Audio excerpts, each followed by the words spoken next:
Hello, I'm Dr. Hobo. I'm a professional sound designer. Luke Masters have asked me to make for you guys a video to go with the new pack to explain how I made some of the sounds. I'm not a real doctor and I'm not a real hobo, but I am trained to be one.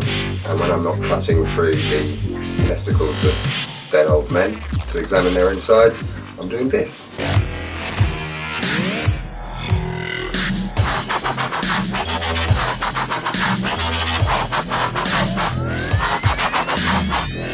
Okay, and here she is, the world's greatest software synthesizer. So here's the sounds on the new pack, the new Patchworks for Luke Masters, and today we're going to be making a patch that I've called That's Sick 4 to avoid any sort of copyright infringement, and I hope you can hear why.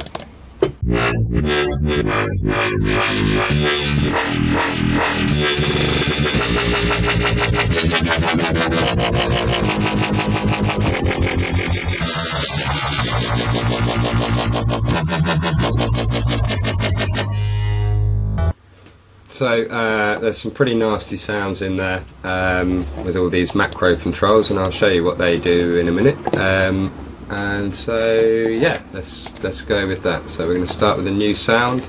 The first thing we're going to do is go into this one. We're going to just put these up so we can play with some play with our pitches. Then nothing in there, nothing in there. I'm going to put unisonos rather up to around 4. That'll just give us a little bit more width. It's quite a wide sound. And then I think that's all okay, and yes. Okay, so we're alright, we're good to go there. What you need to be playing in is octave -2, that's what this patch is in.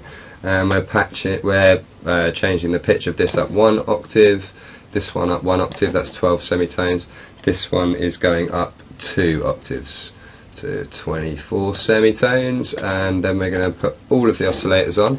These ones are going straight into filter 1, these ones are going straight into filter 2, but their filter 1 is partially going into filter 2 because we're going to have the series and parallel between the two filters about halfway. Okay, now on to the oscillators. For this one I have chosen speech, or gentle speech. I've chosen bronze, which is, if I can remember correctly, down here, yes, and we've chosen strontium, which is this one. Okay, and now let's have a little listen. So that's sounding pretty shit, and now we need to find some sweet spots and levels as well. So I'm just going to solo there.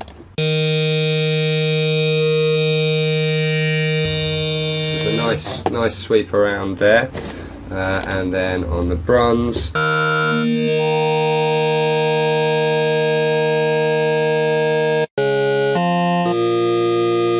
and then strontium,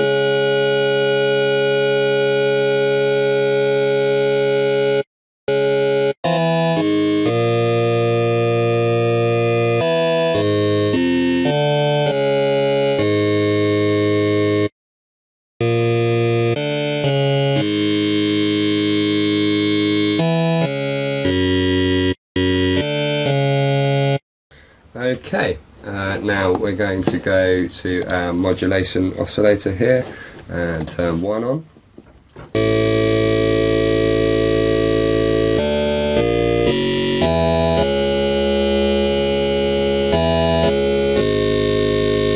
Giving us a bit more grip. And now we're going to go and have a look at the filter so we can get some movement in this sound. I've gone for a DAF filter here, and we're going to start messing around with LFO5. But first of all, one of the things I do, if I can just turn this vibrato off, I can never remember where vibrato is, it's right here. Okay, so we just turn these off. So this one now, this is what I always like to do these days with patches. Because you're using multiple LFOs in most of my work, I like to just bring this, not the cutoff, we bring the rate of LFO 1 down, we bring our first macro control into there all the way across, and we do the same with this, bring it all the way down, remember, And now this one is, ooh, I don't think my keyboard's on. Come on keyboard, wake up.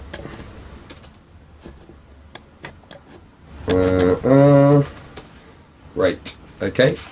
And now they're both controlling the rate to exactly the same extent for LFOs 5 and 6, and obviously you can do that for more if you wish. So we're going to pop LFO 5 in here, put that up to about there. Let's have a listen to the wobble.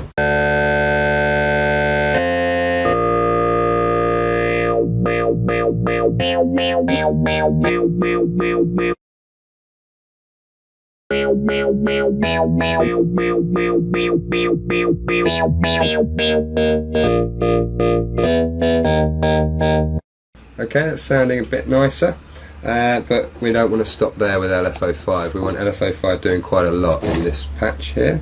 So I'm going to bring it over to the wavetable position on oscillator 1.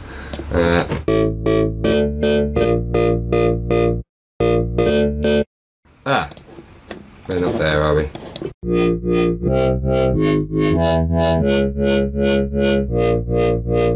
Okay, and then we are going to do the same with oscillator 2 here, with bronze. We're just going to bring that up again.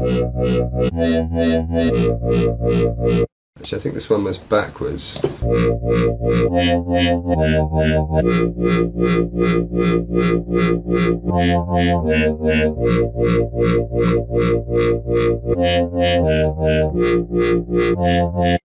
Okay, and then we're going to try something different with LFO 6. We're going to go for the sinusoid shape here, the sine wave, and we're going to pop that in like that, just a little.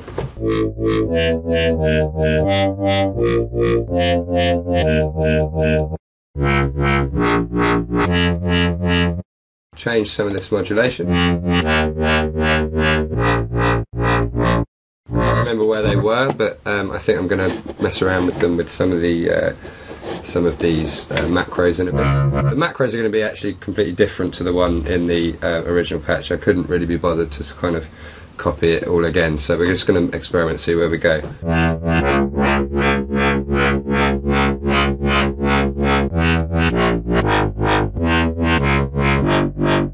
Okay, so you've got a basically kind of growly sound now, and then what we need to do is put some distortion in. Now it's a very distorted sound, and as you heard at the beginning in that little sound clip, it was a very kind of distorted kind of noise.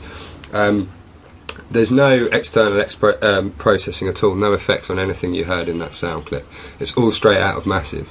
All of the patches that you hear in the advert for this Patchworks pack are also all straight out of Massive, and you can get some really dynamic sounds out of Massive if you get your effects right within the system, within the program, and also if you properly have your macros all kind of really nicely singing together, because you don't want a repetitive bass that doesn't move. All of the best basses have very subtle little evolutions in them, and that's all done by macro controls. It's also done by external processing, of course, but it would be dishonest of me to kind of put a load of effects on sounds, you know, that you're buying. We'll bring the drive down.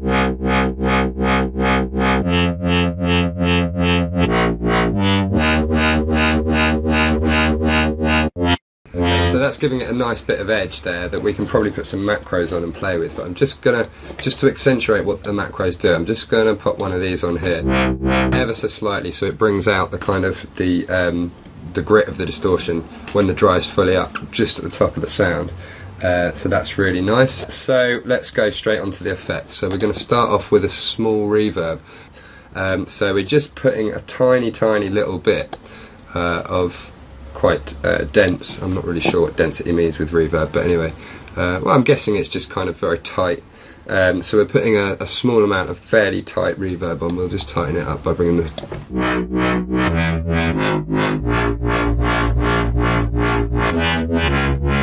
So that's taken some of the edge out of that growl, you see. Then what we're going to go with a nice little bit of dimension expander, which I really love, just to widen it up again. We'll bring it round to here, and then we'll put LFO 6. If you notice the difference between LFO 5 and 6, by the way, you can see that this one peaks right in the middle, and then this one is very slightly afterwards. I should have explained why I was doing that earlier. So that means that, for example, in my EQ, I'm going to have LFO 6 on the high shelf. So the high ends are going to come out later, and the low ends are going to come, and it's just going to evolve within the wobble itself. All right. Put your dimension expander is up to, I reckon, about here. I'm copying this off a print screen, by the way. I wanted to make sure it was fairly faithful to the original sound. So there's your dimension expander, and then with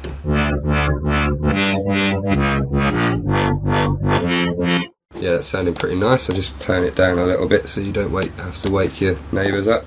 And then EQ, we'll go with, again, on the high shelf, we're going to pop some of this, just so the high ends come out. Now, if I slow this down, perhaps not that much.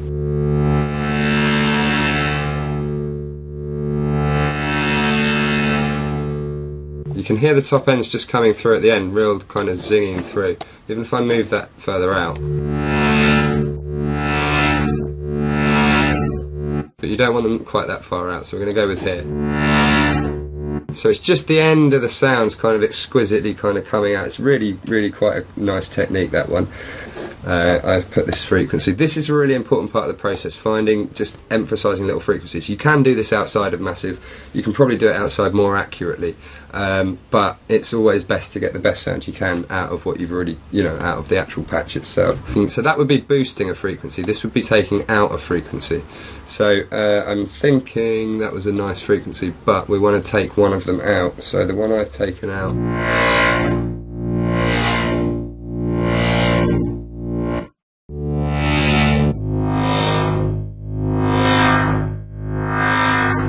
yeah, I can see why I've done that. That's kind of droning a little bit. So we're just pulling that back a little bit. Okay. Now we want some more bass. And what we're going to do is just have that going the wrong way. At the beginning of the sound, the bass is high because it's backwards, and then as the wob comes in, the bass shuts off. Oops, sorry about that. The bass starts here, shuts off there, while this one comes out just a little bit later on. Okay, so you can see some of the idea of the science behind this sound now.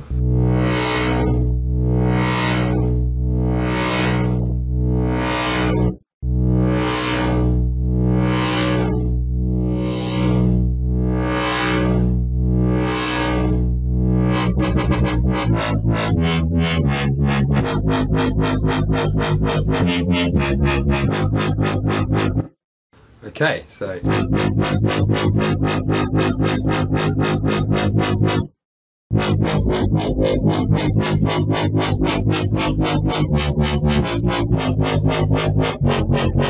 I was just tweaking that a little bit because I didn't think there was a huge amount of top end in it.